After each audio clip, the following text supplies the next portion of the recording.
अथ पञ्चमोऽध्यायः। श्रीपादश्रीवल्लभावतारः। श्रीगणेशाय नमः। श्रीदत्तात्रेयाय नमः।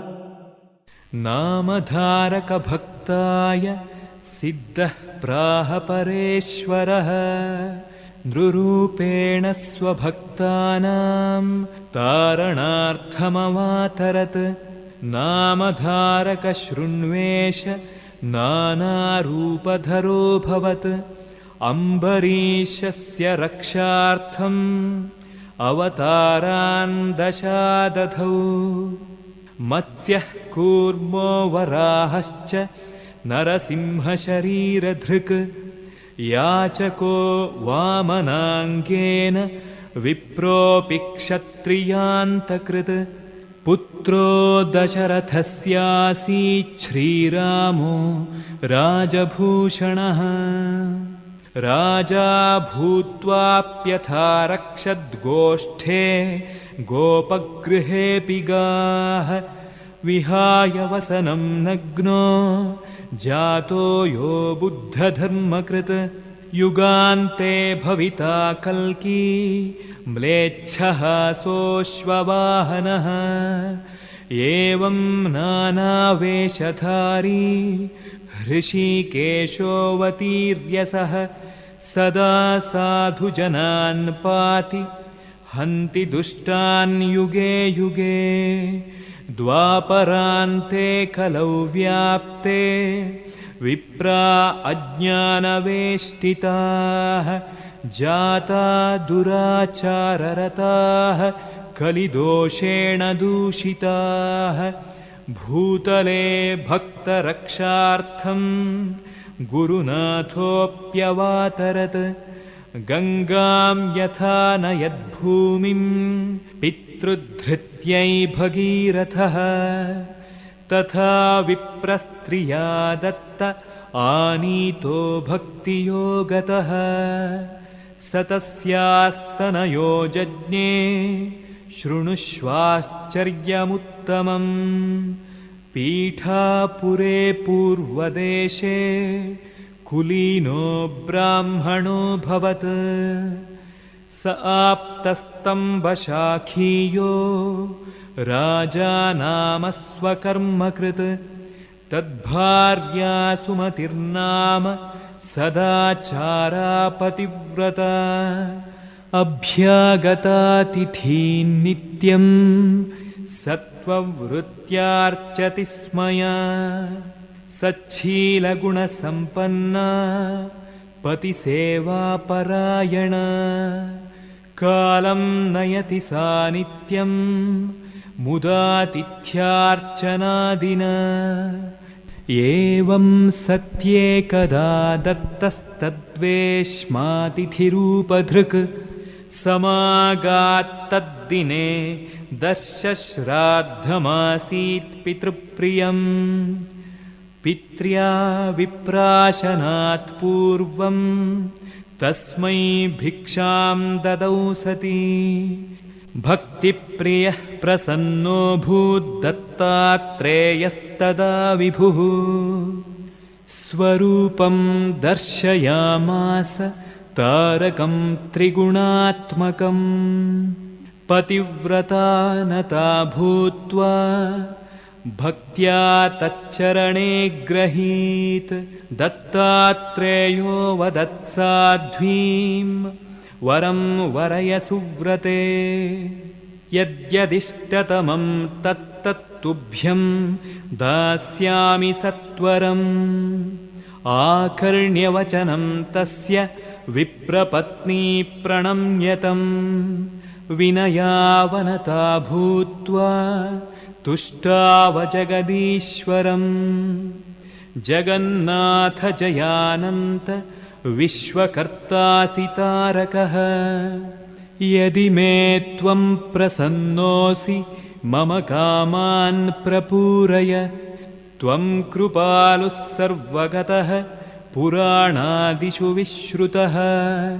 तव को वर्णयेत् कीर्तिं दयाब्दे भक्तवत्सल मिथ्यावाक्यं न ते देव त्वं ध्रुवायाचलं पदं विभीषणाय चन्द्रार्कं राज्यं दत्तमृतं च तत् भक्ताधारस्वभक्तार्थं भूमावतरिष्यसि भो चतुर्दशलोकेषु व्याप्तास्ते विरुदालयः नान्यथा ते वचो भूमन् देवराजकृपानिधे दित्से चेत्त्वं वरं मह्यं वासनावनदाहक नारायणानाथनाथ या मे मनसि वासना तां पूरयद्धृतौ पादौ जगज्जीवनते मया इत्थमत्रितनयोऽस्य कारणं भाषणं सकरुणं निशम्य सः तत्करं समवलम्ब्यतां तदा ब्रूहि मातरिति चाब्रवीन्मुदा सा सती समवधार्य तद्वचः स्वामिनं प्रतिजगादसद्वचः मातरित्युदितमीश तेऽत्र सम्बुद्धिसिद्धिरधुनास्तु मय्यसौ पुत्रा मे बहवो जातास्ते मृता द्वौ तु जीवितौ अपि तौ पादनयन रहितौ कष्टजीवितौ पुत्रो योग्यो न मे जातो मूर्खैः किं कार्यमार्तिदैः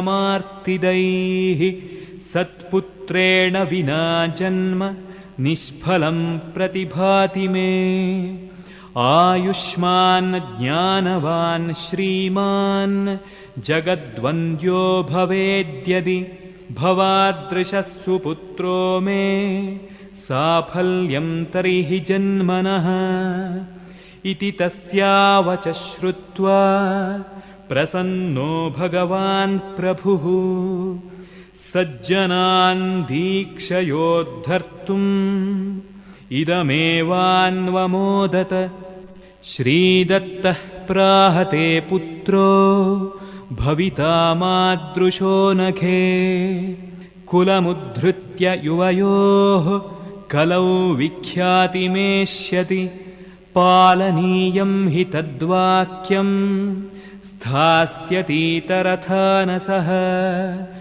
ज्ञानमार्गप्रदो दैन्यपापतापान् हरिष्यति इत्युक्त्वान्तर्दधे तस्याः पश्यन्त्या भगवान् विभुः विस्मिता सापि तं चित्ते स्मृत्वा पुनः पुनः साश्चर्यागृहमागत्य यथा वृत्तं पतिं प्रति उवाच सोऽपि हृष्टः सन् दत्तोऽयमिति तां जगौ मध्याह्ने तिथिवेलायां दत्तो याति द्विजालयम् विमुखी मा भव तदा देह्यन्नं बहुरूपिणे माहुरं करवीरं च पाञ्चालेश्वरमीशितुः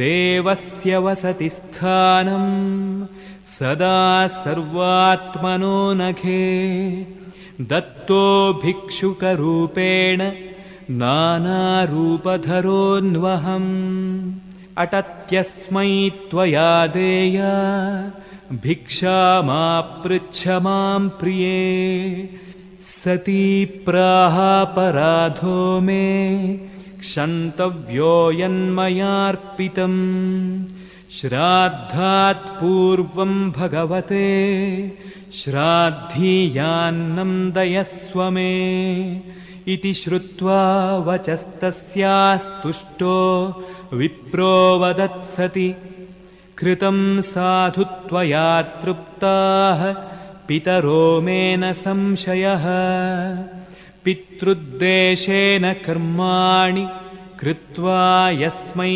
समर्प्यते साक्षादागत्य दत्तः स श्रीविष्णुर्भैक्ष्यमाददे कृतार्थाः पितरस्तृप्ताः स्वर्गे स्थास्यन्ति ते चिरम् यत्साक्षात् भगवान् दत्तस्त्रिमूर्त्यात्मा त्वयार्चितः धन्या ते जननी मान्या वरो लब्धो यदीदृशः भविष्यति तथा पुत्रो नात्र कार्या विचारणा एवं निश्चितचित्तौ तौ दम्पती हृष्टमानसौ ततः स्वल्पेन कालेन गर्भिणी सा भवत्सती गतेषु नवमासेषु सा प्रासूतशुभे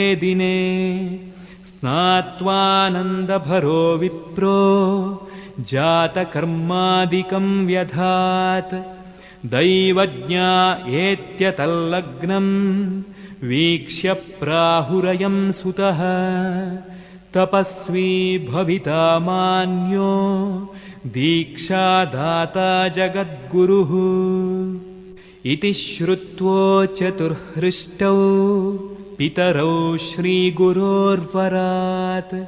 फलं लब्धमिदं तीर्णाः पितरः सर्व आवयोः सुचिह्नाङ्कितपादत्वाद् द्वादशाहेथ तं सुतं नाम्ना चकार श्रीपादं त्रिमूर्तिं भक्ततारकं सबालो वर्धत समं विद्याभिः सद्गुणैर्धिया अष्टमेऽब्दे करोत्तस्य व्रतबन्धं पिता मुदा ब्रह्मचर्यविधानेन साङ्गान्वेदान्यथाविधि शास्त्राणि चाददे शास्त्रयोनिशास्त्रपटुर्वटुः पाठशक्तिं वटोर्वीक्ष्य तथा ग्रन्थार्थधारणाम् लोका विस्मयमापन्ना आहुरेश परेश्वरः आचारं व्यवहारं च प्रायश्चित्तं यथा यथम् वेदान्तभाष्यवेदार्थान् कथयामास निर्भयम् एवं लीलानराकारः सर्वविद्यापरायणः अभूत्तस्य विवाहार्थं प्रवृत्तौ पितरौ मुदा तथोद्युक्तौ तु तौ प्रेक्ष्य निवार्य श्रीपदो वदत् उद्वोढुं मानुषीं भार्यां मम नोत्सहते मनः विरतिर्मे मता कान्ता नापरा मम सम्मता तया सह विवाहो मे भवत्विति विनिश्चितम् योगश्रीः सुन्दरी नारी वरणीया मया खलु तया विना परा नारी मम मातृसमामता तापसोऽहं ब्रह्मचारी प्रवृत्तिविमुखः सुखः मनसापि न काङ्क्षेऽन्यां नूनं योगश्रियं विना श्रीवल्लभोऽस्मि श्रीपादः कृतार्थोऽहं हि तत्त्ववित् उत्तरेण पथायास्य इत्यादि ज्ञानमादिशत् श्रुत्वा पुत्रस्य वचनं स्मृत्वा त्रेयस्य भाषणं मत्वा तद्वचसोहार्दं ज्ञात्वा श्रीदत्तमित्यमुम् भाषणोल्लङ्घनादस्य महाविघ्नो भविष्यति अतो मुमनुसृत्यास्मै दुःखं विज्ञाप्य च स्वकम् अस्य चित्तं यथा तुष्येत्तथा कर्तव्यमादरात्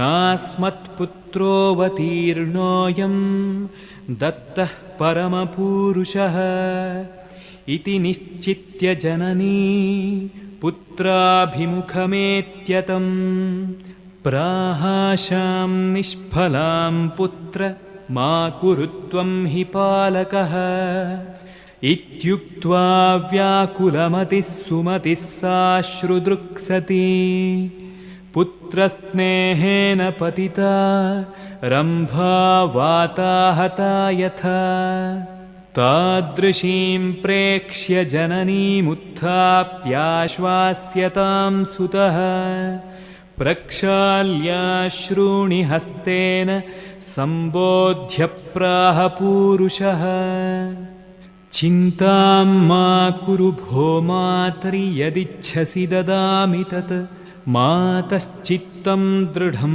कृत्वा सुखं तिष्ठ शुचिस्मिते सा प्राह त्वां विलोक्यैव दुःखं त्यक्तं मयाखिलम् दैन्यं निवार्य वार्धक्ये रक्षितेत्यभिकाङ्क्षितम् वृद्धा वावां पङ्गुरेकः पुत्रोऽन्यो दृष्टिवर्जितः त्वयि प्रव्रजिते त्राता कोऽस्माकं वद पुत्रक इति मातृवचः श्रुत्वा सुधादृष्ट्याग्रजौ प्रभुः ददर्शतौ तदा जातौ सुपादाक्षियुतौ क्षणात् यथा चिन्तामणिस्पर्शादयो भवति काञ्चनम्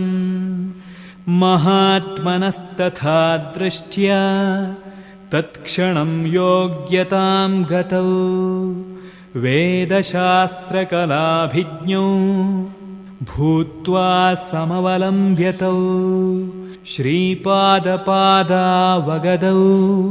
कृतार्थाविति चोचतुः तानाश्वास्य वरं दत्त्वा श्रीपादः प्राह सोदरौ युवां मम प्रसादेन पुत्रपौत्रश्रियान्वितौ इहामुत्र च सौख्यं वां जनन्या जनकस्य च भूत्वा कृतार्थौ मद्वाक्यात् कैवल्यं गच्छतं ध्रुवम् इत्युक्त्वा तौ समाश्वास्य श्रीपादः प्राह मातरम् आभ्यां सुताभ्यां सहिता लभस्व सुखमुत्तमम् शतायुषौ सुतावेतौ पुत्रान् पुत्रेः किलैतयोः द्रक्ष्यसि त्वं स्वनेत्रेण चिन्तां मा कुरु मानदे श्रीर्निश्चलानयोर्वंशे कीर्तिस्थास्यति शाश्वती भविष्यत्यनयोर्वंशे वेदशास्त्रादिपारगाः मा कुर्वनादरं मेऽम्ब देह्यनुज्ञामितोद्धृतं दीक्षां प्रदातुं साधुभ्यो यास्याम्युत्तरवर्त्मना इत्युक्त्वा तां नमस्कृत्य तया ज्ञप्तः स तत्क्षणम् भूत्वा दृश्यो ययौ काशीं श्रीपादो भक्तिभावनः लीलाविहारी भगवान् गत्वा बदरिकाश्रमम् दृष्ट्वा नारायणं स्वाङ्गं नरं कारणमानुषः दीक्षां दातुं स्वभक्तेभ्यः पर्यटन् सकलां महीं मनोगतिः प्रभुस्तस्थौ गोकर्णक्षेत्रमुत्तमम् इति सिद्धवचोऽमृतोपमम् ह्यवधार्याथ स नामधारकः अभिवाद्यतमाह पूजितं विरतं कीर्तनतो नतो मतः स्वस्ति श्रीसिद्धनामधारकसंवादरूपेण सरस्वत्याख्यगङ्गाधरात्मजविरचित नरसिंहसरस्वत्युपाख्यानसंज्ञित महाराष्ट्रभाषान्वित गुरुचरित्रसमानार्थायां वासुदेवानन्दसरस्वतीयतिविरचितायां श्रीगुरुसंहितायां ज्ञानकाण्डे पञ्चमः